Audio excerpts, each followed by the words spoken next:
Hello and welcome to The Score, a new feature on Score Attack where we talk in depth about games that we think are worth talking about. I'm your host, Mirdra Kovacevic, aka Soviet Bear, and with me is the wonderful Geisha Deconstruct. Hello. Hey! So our pilot of this feature is gonna be about the beginner's guide, done by the creator of the Stanley Parable, and before we jump into it, there will be a lot of spoilers, so I'm just gonna ask one question before we go with the spoilers. Would you recommend that people play it, yes or no? I don't actually know. Excellent, I don't know either, so that's your non-spoiler portion of this feature. Now we're going into spoiler territory, so if you don't want the game spoiled, bye-bye. See you later. Bye! Okay, so, this got announced with very little fanfare. It was literally announced with, hey, I have a new game, it's coming out tomorrow, and nobody knew about it, save for a select few people. And I liked the Stanley Parable, so I figured, hey, I might as well try this. I do like that kind of approach to interactive narrative fiction. I mean, that was very much my reason behind picking it up as well. It's like, I really enjoyed the Stanley Parable. Yeah. And this is the sort of, as the author says, follow-up to the Stanley Parable, but I feel like it explores a completely different relationship. The Stanley Parable kind of explored the relationship between the player and the game, and this is the other side. This is kind of the creator, and it's his or her creation, I feel. Is it though? Well, Sorry, I've only just finished playing this about 2 hours ago, and I'm still feeling an awful lot of feelings. But yeah, I mean, it is about. I agree that it is about the relationship between creator and creation, but it is also very much about the relationship between creator and audience. That too. It's kind of hard to describe because it's one of those games that you get different things depending on who you are, on your own personality, and your own experiences. I feel like every person is kind of gonna have a different takeaway from it. And let's say like the literal premises, you have like the author of the game, Davey, which is the actual name of the creator of the game. He narrates these little mini games created by his friend, who was like one of the main inspirations behind his own approach to creating games. And it's kind of like, oh, these are these little games he created from himself in the span of like 2008 and 2011. And he never showed them to anyone except me. So I kind of want to show these games to other people, to kind of show you what I think went on in his head and maybe motivate Kuda, which is like that person's name, motivate him to create more of this stuff since he stopped creating these kind of games. And that's the premise. And you kind of go through these little tidbits, like unfinished games, where the narrator, Davey, just explains to you what his takeaway is, or when this game was created, or how he experienced that game when he tried it. That's the literal thing. And there are many different other layers to it. So, like, it's fresher for you. I played it last night. I'll let you tell me how you feel. Wow, all of a sudden I feel like I'm in a psychiatrist's office. No, like, every time I go back, I'm finding it kind of, I want to talk about it, but at the same time I don't know how to. I'm feeling a lot of feelings right now. I kind of finished the game and realised I'd been sitting staring at the title screen for about 20 minutes. And I'm not really sure what was kind of going through my mind in those 20 minutes, other than I've just gone through a really interesting experience. And I'm like, we need to talk about this. But actually I'm finding it quite difficult to talk about at So this is not going to be particularly coherent input from me, I think. Well, I'll try and wriggle something out of you. Okay, so my kind of impression is this is one of those games that people call walking simulators, which is a term I hate that detest. term. I detest that term. It is a game. It's like a linear narrative experience where you get the opportunity to kind of explore the stage that's set. Like you're following a specific narrative. There's not much you can do, but you can kind of like pace yourself, look around the corners you want, and kind of experience it at your own leisure, so to speak. Now, the thing with the beginner's guide is that it tackles different states of like the original author's kudos, kind of like let's call like creative phases. Process.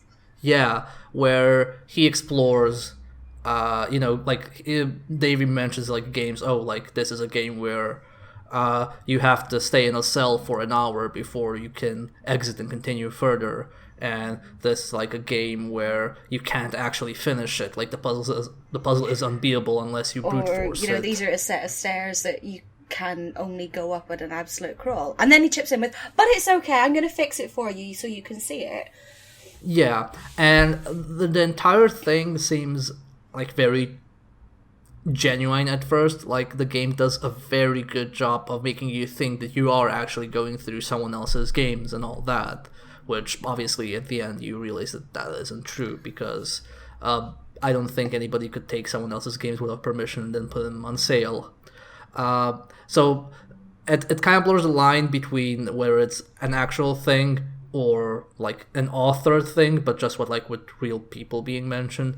But it kind of has this approach of Valve's developer commentaries, if you ever play through them, like the Portal commentary or the Left 4 Dead commentaries.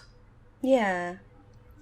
And it kind of goes through these phases, and the entire game for me felt very uncomfortable. Like, I actually felt mentally taxed enough to feel physically ill, like last night. I kind of, I sort of found, like, as the more that I played, the more uncomfortable that I was getting. Not just what was being presented and, like, the narrative being presented, but other things as well. Is like, should we be playing this? I mean, because if this is presented as it is, as an insight into someone's crumbling mental state initially, I sort of started feeling really, really uncomfortable. It's like, first of all, should we be walking through this? Should we be experiencing this? If this is an insight into someone's decaying mental state, then it's just this weird, horrible voyeurism that I'm not sure I want to be part of. And then I also find myself kind of getting a little bit more annoyed at the narration as well, at Davey, for kind of altering the game to make things easier for me. So, like when he was saying, well, the Coda's original idea was that you were going to be locked in the cell for an hour, but I'm going to speed it up for you. I kind of started, when he started doing things like that, I kind of started to get annoyed at him for altering the original vision to suit what he was trying to do by presenting it to an audience. And it kind of, and then as kind of things went on, and the whole thing progressed. At one point I realised that I'd been crying and I wasn't sure when I started or why. Like I said, this game's made me feel a lot of feelings. Yeah, I mean, for me, it was mostly a very, claustrophobic experience. It's kind of like when... And it got more and more so. Yeah, because, like not only is that, like, voyeurism into someone's mental state, which wasn't meant to be shown, it's also... you're kind of, like, in the middle of this relationship between two people you don't actually know. It's like you just, like when you just meet someone, and then they start kind of like, you get friendly a bit, and then they kind of start talking more and more about personal things, and you're not actually sure how to respond or what kind of response is expected from you. I really don't enjoy that. I find that incredibly awkward. I mean, I don't like other people's displays of emotion. I don't know if that's being British or if it's just how I was brought up, but I just find it incredibly awkward, and I just don't want to be there. But and I kind of was getting that with this, but at the same time it was like, no, I kind of want to carry on and see where this narration's going, but I don't want to be here. Yeah, you just kind of like want to leave the place. Yeah. And then especially like, I think, you know, once you kind of go through some of the games within the game, some of them got, you know, it just started getting more and more and more uncomfortable. And at the same time, it was like, I wanted to, you know, I wanted to stop playing, but at the same time, it's like, but no, it's a game. It's going to be fine. Keep going on. And I think that's really an interesting position to kind of be in. I mean, it tackles a few different subjects, and depending on your own like familiarity or experiences with those subjects, you're gonna feel different things. And for example, it tackles, you know, how should you like create something, or should you create something for yourself or for an audience? Should you like make compromises?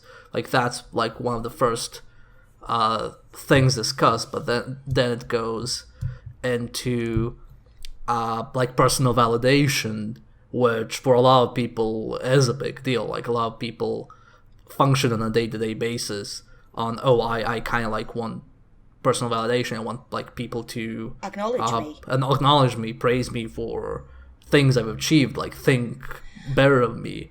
And then it's like going through like depression and anxiety, which then goes like, it's not just, it kind of covers both sides of that, in the sense of it covers someone suffering from depression or anxiety and someone who doesn't, trying to deal with that kind of person, trying to interact with that kind of person. Yeah.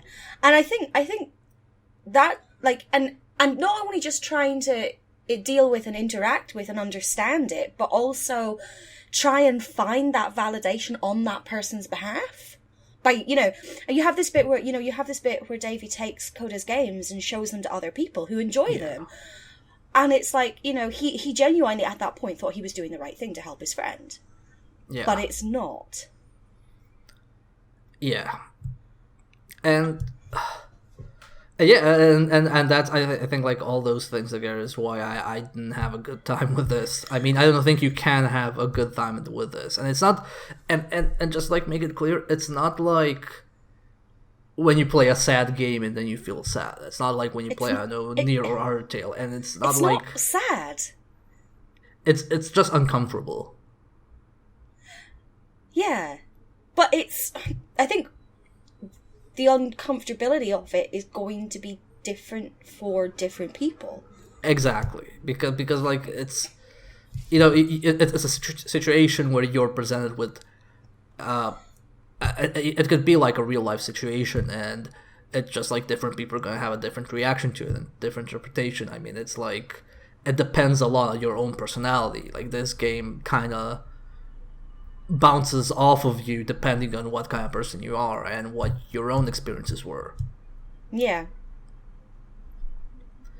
And I don't think it's like one of those things you could actually do in a different medium. I think this is like one of those good examples where you look at a game and think, oh, okay, this is actually just possible in this game, and nowhere else you can't tell this story. No, you in a book or in a movie. You couldn't tell it in a book. You couldn't. I don't think you could tell it as effectively in a book or a comic or a movie. Yeah. It's just I think it's you know, it's using the medium to talk about the medium and the relationships of the medium. And I think that is it's very, like I said, I'm finding it so hard to find the right words for this. It just bloody well works. well, I think one of the reasons it does work so well is because the interactions are kind of like impactful. Like, when you have a kind of like suffocating scene, like when you're going like destroying everything, like when you're destroying the machine and all that stuff, or when you're going through the tower. It does the actual game, like Davy tells you, oh, this feels cold, and the actual game does feel cold. But then you wonder, like, is it the actual game, or is that like Davy's suggestion how it feels? But then you also have the moment where you're in the cleaning house, where you supposedly clean forever, which has a much more lighthearted tone to it, and you don't feel that uncomfortableness there. But at the same time, actually, you know, you're kind of, the situation that you're put into is incredibly uncomfortable, even though it doesn't feel it. You know, it's this warm, comforting home with someone, this other character who's actually, you know, quite nice and friendly. But yet, you know, it's like a repetitive, endless cycle of numbing inevitability. Yeah.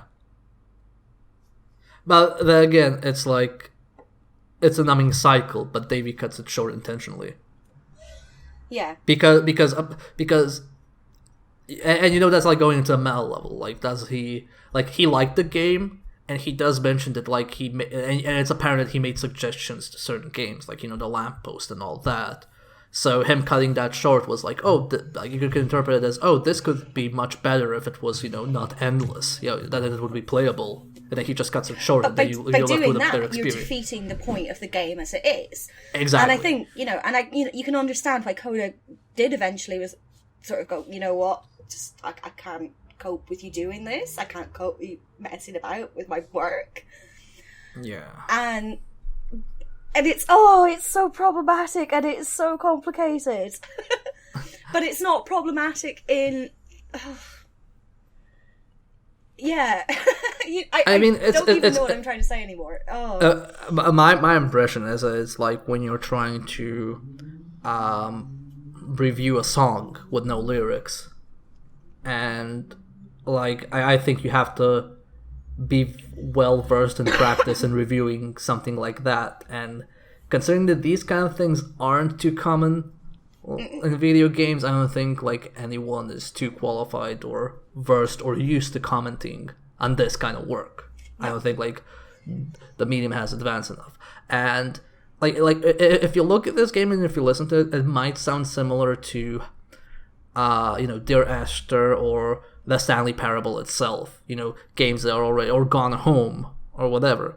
And the thing is, like I don't, like, I played those games, I didn't get that kind of impression. I think out of all those, Stanley Parable was probably the best one. With the Stanley Parable, I mean, I find with that depending on, like, what I took away from it, it would change with the ways that the story changed. So, depending on my actions in the game, kind of, I would take away different impressions and different thoughts.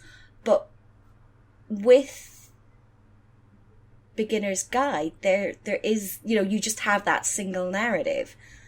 But at the same time, I sort of feel going through it another time, or going through it a second time, I'm gonna come away with incredibly different impressions and thoughts, most likely. Well, like, the Stanley Parable's interactions are based on actual, like, games before that, as in, like, interactions like following an interactive story, or, you know, the point of having, you know, goals and whatnot, and, you know, satisfactory endings. You know, like, all that is, like, the Stanley Parable is based on gaming knowledge before that. Yeah. The Beginner's Guide is like an exploration of, you know, interactivity in a way that hasn't been done as effectively. So it's not like based... You can't say, oh, I can see this is based on, I don't know, Half-Life or whatever. It uses a source engine, but it's not based on any previous type of interaction that kind of way. Like, maybe the closest are, like, Tale of Tale games, where, like The Path and that kind of stuff. I don't know if you played it, which is also, like, one of those artsy games, as they call it. I'm using very big quotes with artsy because it's like another term I don't like. But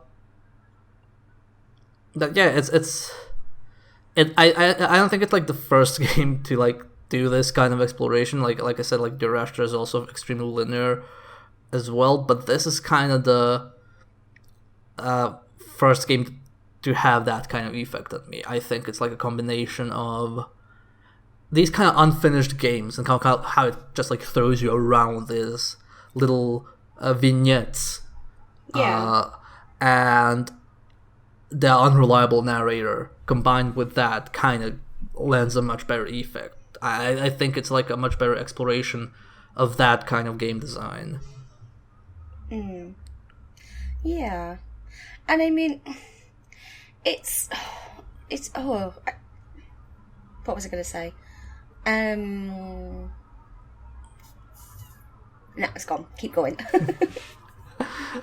Well, I don't know. It's I know for me the game kind of touched a few places like too close to home, and that's why it felt so uncomfortable. And I think it will for a lot of people. I think anyone that's ever created something, anyone that's ever been shown someone else's creative work, anyone that's ever had a friend that they've perhaps not been sure how to interact with while they've been going through a depressive phase, perhaps. Yeah. Anyone that's ever played a game. I mean, you will get people who will play through it and go, "Oh, that was crap." Yeah. And that's okay. That's okay. It's one of those games that's gonna be divisive, and I mean a lot games don't ever get universal praise. They get universal Metacritic scores, but they don't get universal praise. But I think even if you don't like this little thing, it has a good takeaway, and I think you can I think keeping in mind the way it's built and like the messages it kind of tries to not the messages, the question it asks. I don't think there are too many answers on what the solution to those problems is. Like you don't get an answer to how to deal with someone dealing with anxiety or depression. You don't get an answer on how to cope with that. You don't get an answer on, how do you interact with your own creative process. You don't get an answer on what do you do, how to cope when your creative process isn't necessarily the outlet that it used to be, or when you're getting frustrated by it. And it doesn't answer like do you create a game without compromise for yourself, or do you create something that others can enjoy? Like there was this there was this like I think the first shiver I got in the game was the one game where you just go open the door and get in an empty room, and then Davy strips down the walls, and you realize that there are like hundreds and hundreds of puzzles that are just inaccessible to you, that you'll never reach and that you'll never know about. And that's like kind of a hyperbolic variant of, oh, should players have access to everything you create, or should they be locked off from stuff forever? Like how some games do, where they lock you out of certain story paths or game or levels or whatever. And those kind of questions, like I make, since I work as a game designer, like those are things I do think about. What am I making a game that I'll enjoy? Am I making a game that players will enjoy? Am I trying to find a middle ground? And the game just doesn't give you an answer. It just like asks the right questions that you yourself try to answer, and that's maybe why it's so uncomfortable, because you don't have the answers, and you don't have the answers. Yeah. And it's very unrelenting with its questioning as well. Like, it doesn't... Once it starts, it doesn't let up. And it just keeps kind of poking at you and poking at you and poking at you and poking at you. Yeah, and like, from a perspective of like how well it's crafted, I do think it does this like emotional roller coaster quite well, because it does have these little lulls when it's not as relentless, like, or rather where like the game is suffocating you and then it lets you breathe, but just enough so you're not paying attention When it hits you harder. That it hits you harder, but you're also like, when it lets you breathe, you're not actually kind of paying attention to like the more, I'm not gonna call it sinister side, but like the undertones of, you know, Davy modifying stuff because he thinks he didn't like it. Like for example, the first time he does, he lets you skip the maze. You don't think much of it, but then you realize, hey, he wants you to actually just like skip the maze because it's a waste of time, in his opinion. Like, as if he were to make that game, he wouldn't have a maze, because why would you have a maze on a spaceship? Yeah, because like, let's not do that. Or like when you're in a cell for an hour, which I thought was funny, because in the Stanley Parable there is one resolution you can get if you keep clicking the button to stop the kitten from falling in the fire or something. If you do that for like a few hours, you get a different ending. Yeah. And actually, that's just now even kind of starting to bring up more questions about collaboration, and when is it collaboration and when's it just a fight? Yeah, it's like... It just keeps it just keeps throwing more questions at you, doesn't it?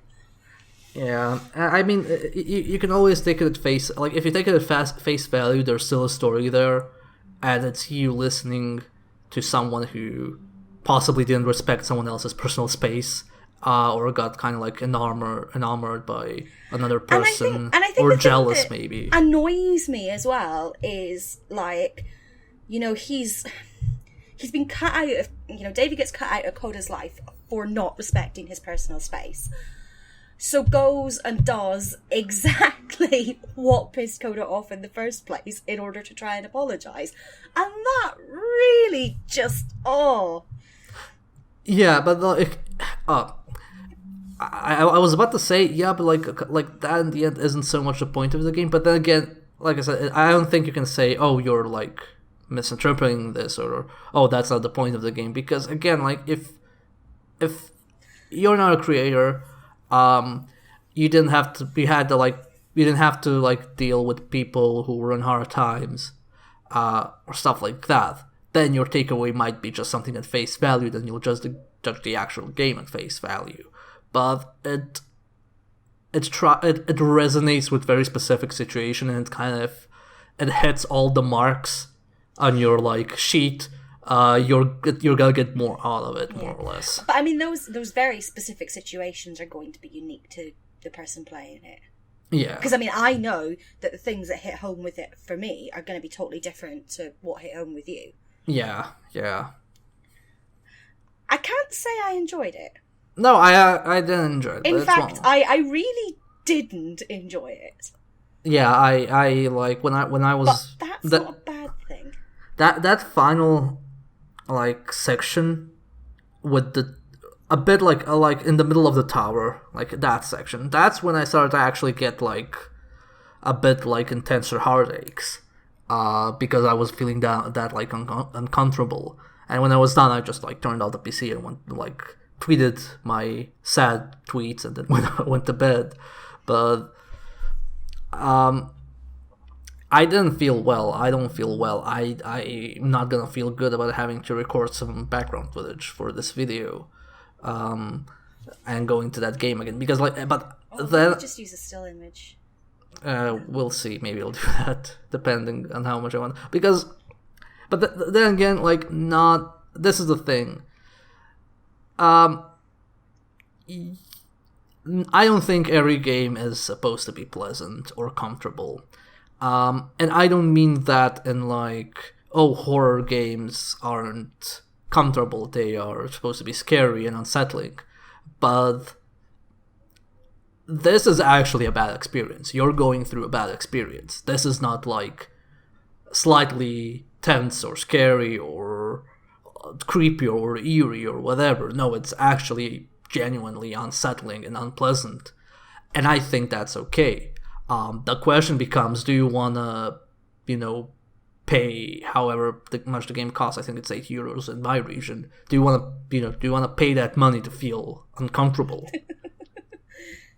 And that answer is different for different people. Like, do you watch movies that make you feel unsettled? Do you read books that do like that? Like, and I think like some people say, oh, this should have been free or whatever, because people don't have a habit of paying for games that don't make them feel well, because it's still, you know. I think you still have a lot of people still have this mentality that you play video games to escape the real world, and this completely unashamedly and quite brutally forces you to confront some very real things about yourself, about your relationship with video games, about your relationship with the creative process. If you're a creator, about your relationship with what you create. If you have friends that are in, you know, that create, be it games or art or whatever, your relationship to them. And it kind of takes you by the hair and says, look at this.